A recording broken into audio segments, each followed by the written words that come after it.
In this week's Do Something With Your Marketing, I encourage you to start using Google Photos to improve your marketing. I was at the most recent MarketingProfs B2B forum this week, and I got to tell you, everybody's using the same clip art. And you know the clip art that we're all using as marketers. It's generic people in generic business suits, either like staring together at a tablet whose screen contents you can't see, or people pointing at something and smiling, or some guy in front of a whiteboard going like this, or shaking hands, of course.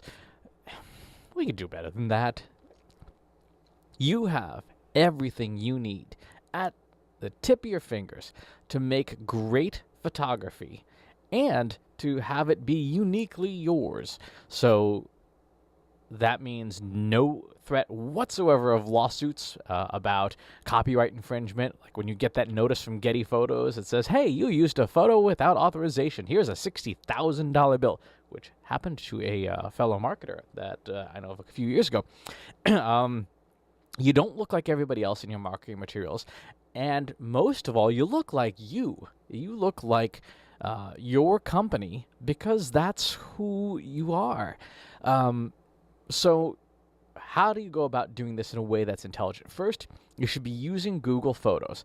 The reason to use Google Photos and to do it at a company level, or at least a marketing team level, so have like a shared Gmail account that everybody has access to, and then load your photos into this as you take them at events, at conferences, at trade shows, around the office.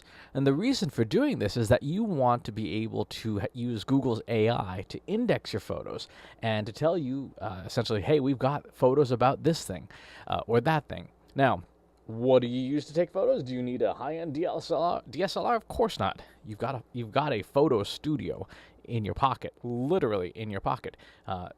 If you have a modern smartphone, a smartphone that's been released in the last couple of years, iPhone X, Samsung Galaxy 9, and Google Pixel, you've got a world-class camera for business stock photography. Now, are you going to go and shoot, the next Ansel Adams with it? Maybe, maybe not. But for corporate clip art, it's totally fine. Now, what should you be photographing? Number one, people. People. People's faces in particular. Why? Because as humans, we're wired to look at faces. If you put up a wall of photos and that wall of photos has human faces, our eyes will naturally gravitate towards those faces first. It's what we do. We've evolved to recognize, hey, here's another human face. Pay attention to it.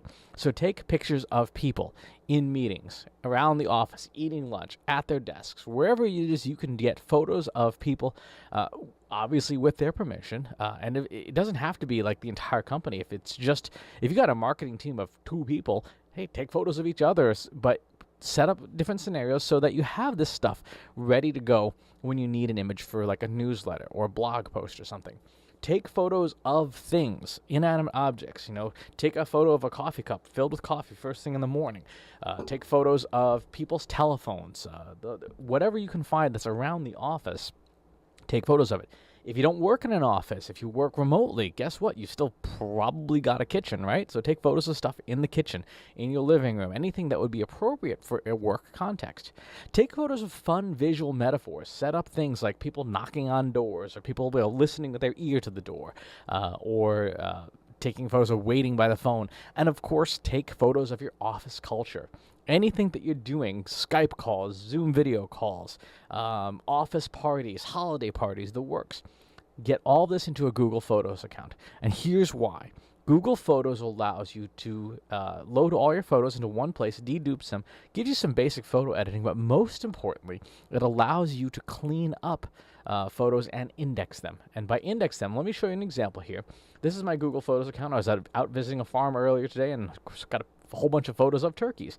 There were wild turkeys roaming around, so I got some photos, got some video. What am I going to do with pictures of turkeys? Well, guess what? This coming week is Thanksgiving here in the United States.